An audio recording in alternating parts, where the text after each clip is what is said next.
Hello and welcome to this week's episode of the Leadership Lounge. If you don't already know, we're powered by TDL and we're aiming to add value to your leadership journey. So we have amazing people with amazing stories and experts in their field joining us every Wednesday. So if you haven't already and you're watching us on the YouTube channel, make sure you hit subscribe. If you're listening to us as you go by your day, and make sure you follow us. And we love to hear your feedback from each episode and what your takeaway was. So today we're speaking to Sarah. How are you? Hello. Yeah, I'm very well, thank you. Great to be here. Good. Thank you so much, Johnny. This is actually our second attempt. We had a bit of a technical fault the first time, didn't we? So a few weeks have gone by and I think we got to 8 minutes. So we'll definitely get past that today. But I know Sarah from just linking up on LinkedIn, social media, similar RAF background, etc. Oh no, were you in the RAF or Army? RAF, yeah. RAF, I thought, do you know what? As I said that, I thought, have I got that right? Anyway, yeah. Yes, RAF backgrounds, very different experience, etc. But I know I've got a few spies out there, and somebody I know was in your audience when you were just speaking, and they said very good things. And I said, I was quite pleased myself. I said, don't worry, I've already got her coming on. So that was a really funny moment. So as I hit the 20-minute timer, for people who don't know who you are, please introduce yourself, tell us a little bit about yourself, and then we'll get talking all things leadership. Off you go. Great. Yeah. Okay. So my name's Sarah Furness. I spent 21 years in the Royal Air Force as a helicopter pilot on the Puma, which is a battle helicopter, basically. And then towards the end of my career, started to become very interested in how the brain works. So retrained as a mindfulness coach and a cognitive therapist. And then sort of when I left, I realized there was a kind of real marriage that you could do between military experience and coaching. And the stories were the glue that brought it together. And so now really I'm a sort of professional storyteller, and I help, leaders lead under pressure and perform under pressure and lead high performing teams by kind of sharing the techniques that I learnt and bringing them to life with stories. Yeah, fantastic. I love storytelling, and I say that quite specifically because within the first 12 months I left, I got asked if I could deliver a storytelling workshop, and I was like, what's one of those? And it was all the things that we kind of knew, but it was under a new label I'd not heard before. But again, it comes up all the time about how you were inspiring and delivering messages. It's really impactful, which I'm sure we'll talk about in a second. So a pilot, helicopter pilot, going in, I'll see, take me back, because I know this is where we set off, wasn't it? Like, how did you get to that position? Obviously, knowing the climate that was like 20 plus years, that was very unusual at the time. So tell me your story. I love this, about how you got into that in the first place and what it was like. Yeah, I mean, so obviously the starting point was Top Gun. And any pilot that tells you that they joined for any other reason is lying. I will tell you that. So, but actually, I think there's a lesson in there straight away, isn't there? That just, when you're 12, you've just got this ability to dream big and you don't see the barriers. So I think that helped. And actually, you said it was unusual. It didn't occur to me that it was unusual to start out with, because no one told me it was. My parents didn't tell me, my teachers didn't tell me. And my parents were the type of people that said you should get grade A's. They're the sort of people that say you could, get an A if you applied yourself. So I think that really helped me to just join the Air Force just full of hope, and just didn't occur to me that I'd find it, any difficult. And then, of course, flying is quite hard. I wasn't immediately good at it. And so I realized that there was a bit more involved in this kind of dream to become Maverick, and probably, noticed I was the only girl. So that's probably playing on your mind somewhat, like, should I be here? How did I slip through the net? Kind of thing. I can't remember if I told you about my arms last time, but one of the things I had to get past is they told me my arms were too short to be a pilot. So I had to work out how to lengthen them, which I did. I've got this vision of you walking around with really heavy bags like all the time now. How did you do that? I got my mum found me a personal trainer, and that's like, no one had personal trainers back then, especially not when you were 16. But he actually gave me really yoga exercises, because he said you can't really make your arms longer, but you can increase your flexibility in your shoulders. So that's what I did. And then after, I've managed to finally sort of convince the Air Force to remeasure me and let me through. And I remember the doctor saying, please don't tell any other women, because I'll be inundated. And at that moment, I thought, right, I'm going to tell as many women as I can, because got to get the message out there. So yeah, and I had very supportive sort of network that got through to the fast jet training, and then sort of ran out of talent really, and ended up being chopped from helicopters and chopped from fast jets and going on to helicopters, which is another story as well. So You know what? yeah. If that story about lengthening, if that doesn't show you had a little bit of determination back then, I don't know what does. So you said about getting chopped. Well, what part has, or like you mentioned, necessarily that word failure that we Yes. don't necessarily like. But I Yes. know in your story there has been an element of that. So tell us a little bit about what that's given you Yeah, over time. and it's given me so much actually, because a lot of these things, the pain doesn't drop until years later. You know, at the time you're just kind of surviving. I think there was probably, you know, we would probably call it imposter syndrome these days. There probably was a bit of that going, oh, you know, how have I managed to skip through the net? So there's a bit of self-sabotage that happens. But also, I think it's fine to say that, you know, worked really hard at it, and I'm a big growth mindset, you know, I love the idea of, you know, if you work hard at something, you'll get there. But the truth is there are some things you'll have to work harder at to be better at. And flying fast jets was one of them. So I think I probably did run out of talent, probably didn't work as hard as I could. But then when I went onto helicopters, it was brilliant because, you know, the world slowed down. I was going 4 times slower. I had all this capacity and I was able to enjoy flying for the first time ever. Because you don't really enjoy it when you don't think you're very good at it. And I think that taught me a couple of things. Is actually we have this idea of natural talent, and I do think that there will be some things we're more predisposed to, but the truth is even the ones that flew Harriers and Jaguars, you know, they're not down the bar every night not revising. They're working really hard to get where you are. And you mentioned Mandy Hickson. I'm sure she will share her story, you know, and she was one of the trailblazers, but no one has got there just through talent. So I think that, you know, was a really, really good point that I took home, is that, you know, just work hard for it. But also, I think don't be afraid to stretch yourself further than maybe your natural ability, because you're learning a kind of really good life skill. You know, just aim big. Why not?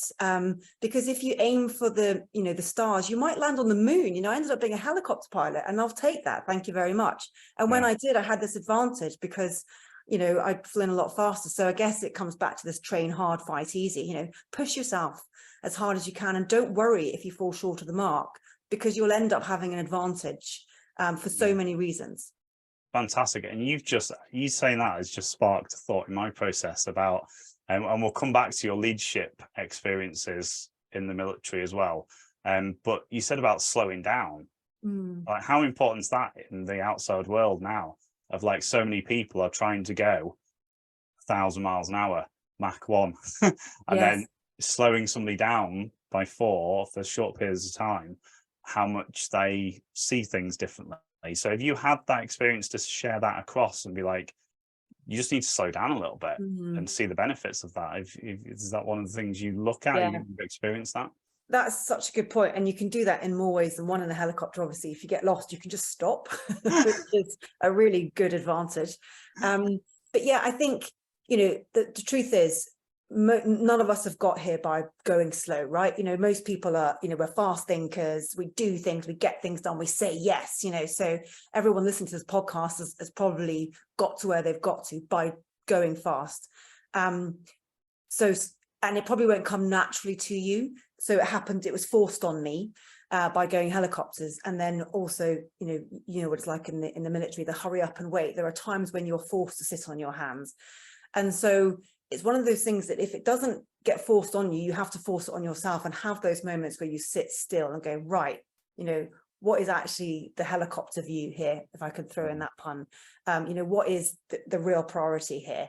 And with the best will in the world, you can't do that when you're flying at Mach 2. Even Mandy Hickson lands from time to time and has a debrief.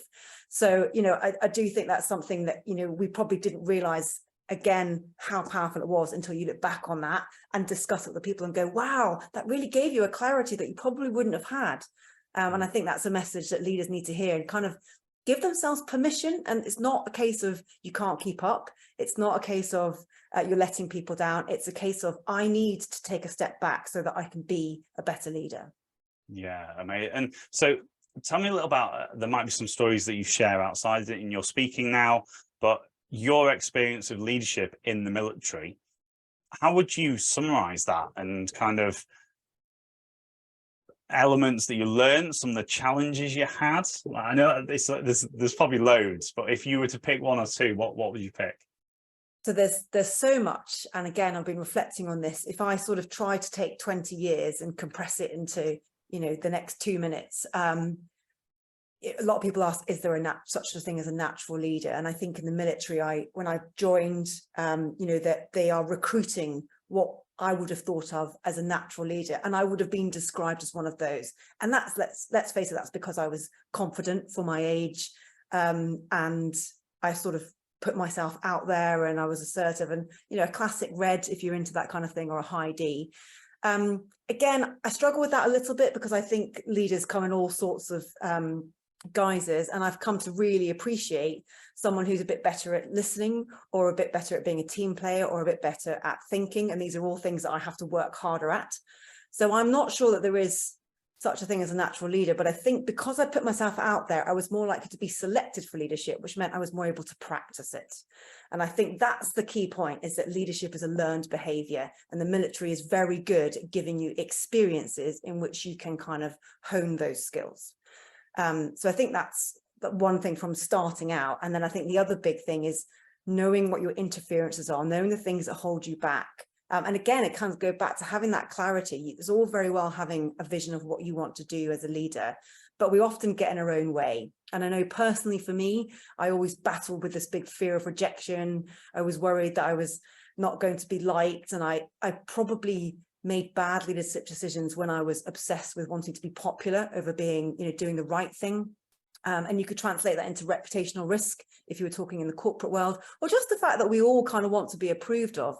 So I think it's about being honest about the things that get in the way of you leading the way that you want to, not giving yourself a hard time, because that doesn't actually work. And then honestly being committed to working with those interferences so that you can, push past them and be everything that you're capable of being. Yeah, I was just thinking then about, obviously I've got a few people that I know that have been through flying training, and one of my old colleagues and friends in the RAF swim team, I'm trying to get him on at the minute. He's currently on fast jets, and it's a really interesting one. And I don't know to what extent you experience this, as obviously being a fast jet or a helicopter pilot, it's very self-driven, isn't it? Of like your skill set, you're there to do your job, you're very good at your job, hence why you're recruited or in that position in the first place. That transferring that over to that, you mentioned teamwork before, about that kind of, right, I now need to have that understanding that I can bring other people into this process, and how I need other, because it's that thing of, oh, it's easier just do it myself. And one of the observations I had when I left the military was loads of people are really good at their jobs, but it's a different concept when you start having to build a team dynamic. And so did you experience that in the military? Like, I presume later on in your career, when you had more leadership responsibilities, to be the, going back to that helicopter thing, is that it's not you doing the do anymore, you're actually commanding and leading people. Yeah, again, so much you can pick up from that. The teamwork is really interesting. And I'll hold my hand up and say, teamwork and being a team player is something I've probably had to work harder at, because I was that kind of person that thought I could do everything myself. And that was a challenge when I went to helicopters. They were like, Sarah, you're not the only one in the cockpit anymore, give us something to do. And I'll be like, no, but I'm good enough, I can do this. So yeah, I think there's a few things.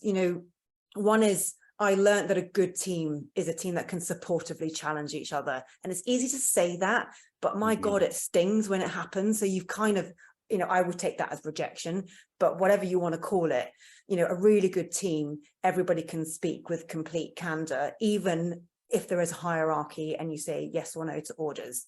Because what's the point in having 16 brilliant people in your team if only one of them is speaking up? It's just pointless. Yeah. So, and I think The military did that by giving each other robust banter, and so we had that ability to be quite honest with each other.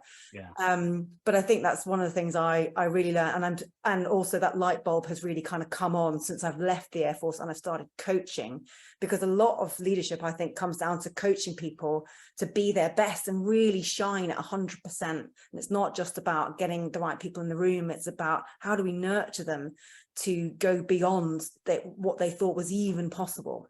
Yeah, fantastic. So I know you do a lot of great speaking now. I've mentioned it before, getting good feedback from others is always a good thing.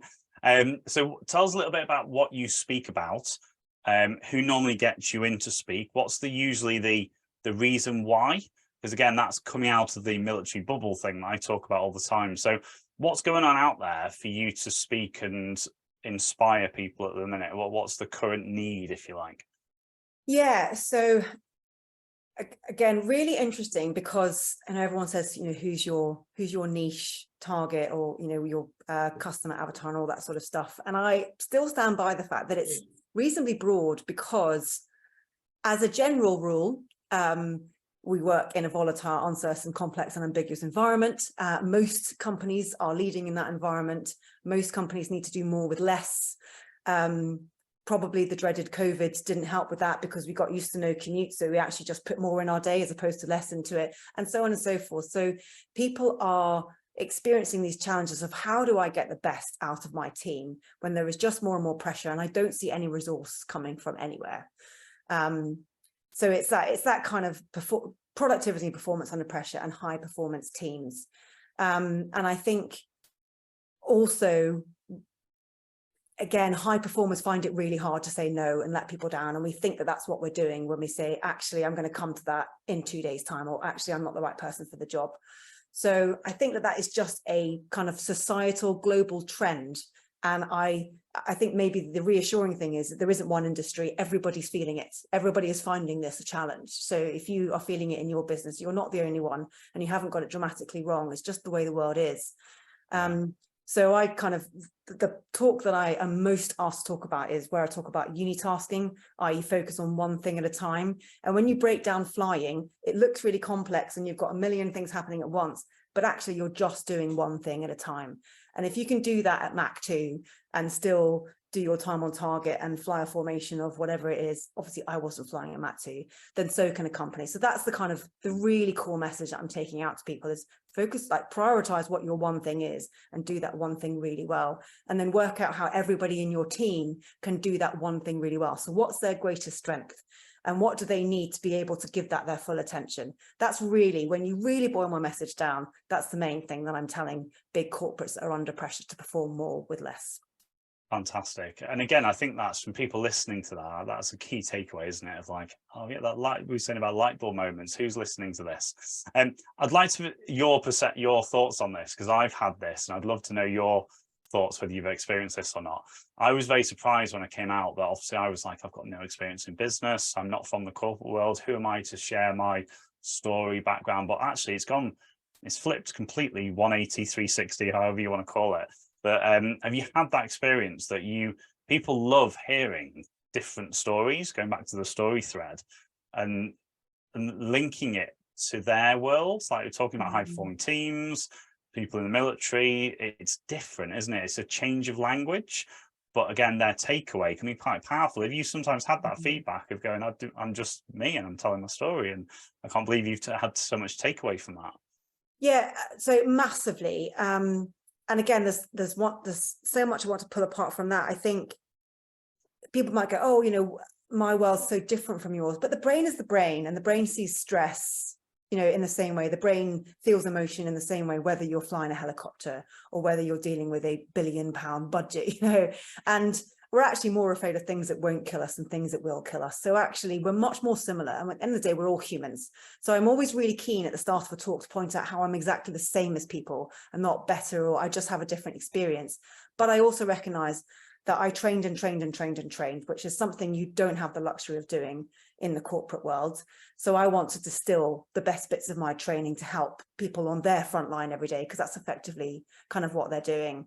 And I think a lot of the ways that we can do that, I think the power of something like storytelling is it gives it brings something to life. But also, I think the beauty of a story is people can take their own learnings from it. Different part of the story will resonate with people in a different way. Some people get permission to say no. Some people will feel inspired to go and prioritize. And that's the beauty of a story, is you're not kind of marching in there and going, do it my way. You're saying, this is my story. You take what you need from that today to go and do what you probably already know you need to do. Mm-hmm. I like that. And again, it's making me look, because that perception of storytelling. And again, you do sometimes get that reaction from people that we still have that thing. So, oh, am I just going to sit down with a book and start telling this is my life stories? And some of it is that, but it's a skill set as well. Like anything, it's a skill set to start going from that tell to that you mentioned before about that coaching style and that inspiring style. So I like that. So we've only got a minute or so left. I want to sort of pick your brains on, if somebody's listening to this, from your perception, your experience so far, and listening to what's going on, what do you think the future holds for leadership? Any challenges, anything people need to be looking out for? It's a big question to finish off with. It's such a big question. And it's only going to be Sarah's opinion and probably a little bit of projection of what I'd like it to be. But I do think that our idea of leadership is evolving. It's not quite so, for me, and maybe that's just my own personal journey. It used to be the look at me, follow me kind of thing. I feel like there's more leadership from behind, more of that kind of coaching, empathetic style that is starting to be more recognized. And I think that's for the better. And I think the main quality that you need as a leader is curiosity. Stay curious. Don't ever think you've got all the answers, because I've learned almost as much about leadership in the 2 years I've left as I learned in the 20 years I was in. So I think, the hallmark trait of a great leader is curiosity, because I think we will see our idea of leadership change, and it will only get better. Fantastic. Well, great way to finish 20 minutes. And it's gone really quickly yet again. So thank you so much for your time today. If you're watching us on the YouTube channel, before I say make sure you subscribe, I did lose the camera a couple of times, so we were a bit doomed with tech here, but we managed to get it back again. So if you're watching us on the YouTube channel, make sure you hit subscribe. If you're following us on the, if you're listening to us, on your podcast provider, make sure you hit follow, and do pass it on, something that will be useful to hear, inspiring others in their leadership journey. And Sarah's linked, LinkedIn, all the website links will be below, so make sure you go and check her out, etc. there. Oh, very nice. I like that. Tech in there, sorted. So Sarah, again, thank you so much for your time. Thank you. I've really enjoyed it. I can't believe it's 20 minutes already. I know, and hopefully our paths will cross at some point, and I'll get the pleasure of meeting you in person as well. So, ladies and gents, thank you for listening and watching. I'll see you all next week. Take care. Bye.